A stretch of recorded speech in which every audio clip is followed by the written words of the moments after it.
G'day, this is Adrian Johnson, otherwise known as I'm Defender from Men's Rights Sydney. Hello, everybody. I want to talk to the people at GamerGate, but before I do, just heads up at where I stand at all this. After all, GamerGate is all about people being forthright about where they stand on issues, who they're people related to, all sorts of things to make sure that you're not, just progressing a certain point of view without saying, hey, I'm related to this person, or hey, I did it with this person to forward my career or whatever. So I'm going to, give you the heads up about where I stand and the whole gaming thing. Okay? So, no further ado.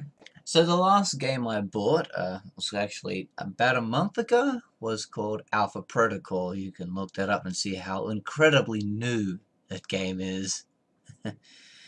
And the last game I think I pre-bought before it was even released was Mass Effect 3. It came out after Alpha Protocol did, actually. And the last game I played competitively was Star Wars Battlefront 2.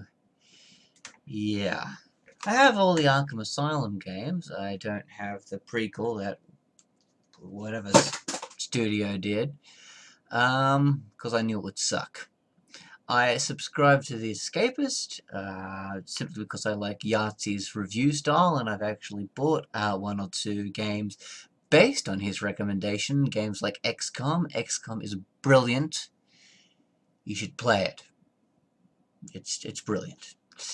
Alright, but I wouldn't call myself a gamer because I don't really do it competitively anymore, at least for a couple of years, and I've been out of that whole circle, I guess, for a very long time. So that's where I stand at gaming, heads up or whatever.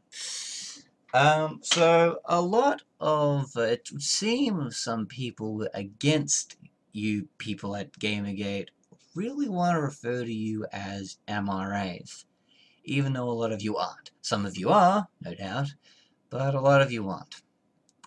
And I'm going to tell you why that is. It's a very simple reason, actually. Elliot Rodger.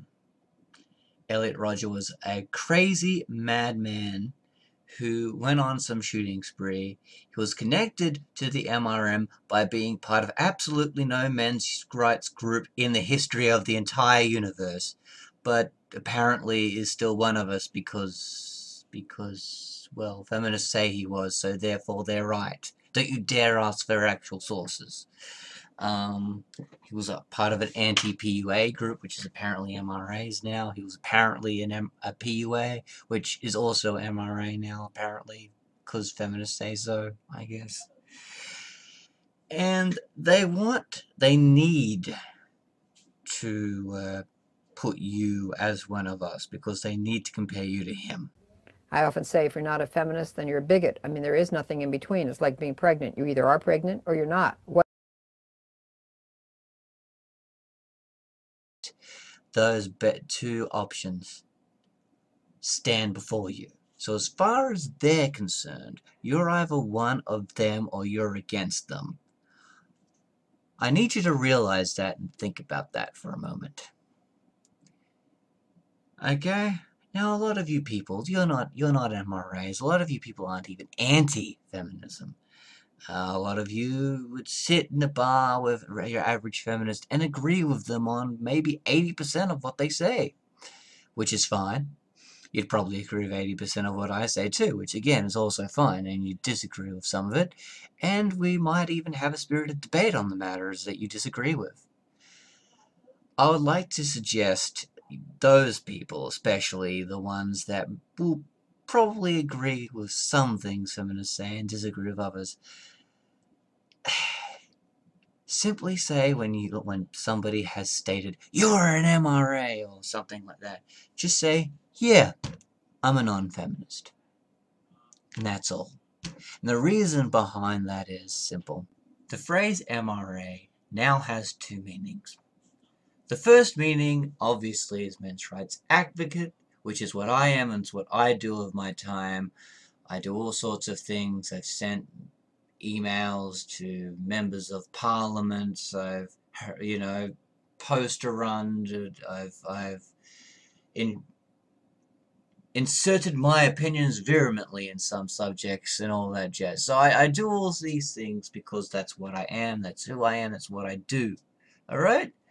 But then there's the second definition of MRA that is simply going around the internet. And basically, the second definition is a vocal non-feminist.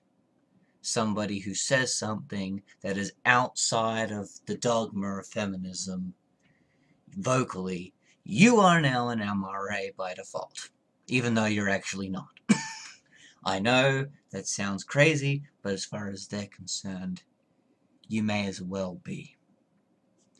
And so that is why I'd suggest you call yourself a non-feminist, because you force them to accept that you have opinions of your own. You don't have to be a part of any group. Like, you don't have to be part of us MRAs to agree with us on X, Y, and Z, or disagree with us on X, Y, and Z, or whatever. You are your own person, and I think just stating that you're non-feminist is a brilliant comeback, really, because it's kind of like atheism, you know. You're like, well, where do you stand on God? I don't know, I'm an atheist. Well, atheist can mean anything. Atheist can mean somebody who vehemently stands up against religion, or it can be somebody who just doesn't believe. And so it covers a lot, and I think the phrase non-feminist can do essentially that. Alright, that's all.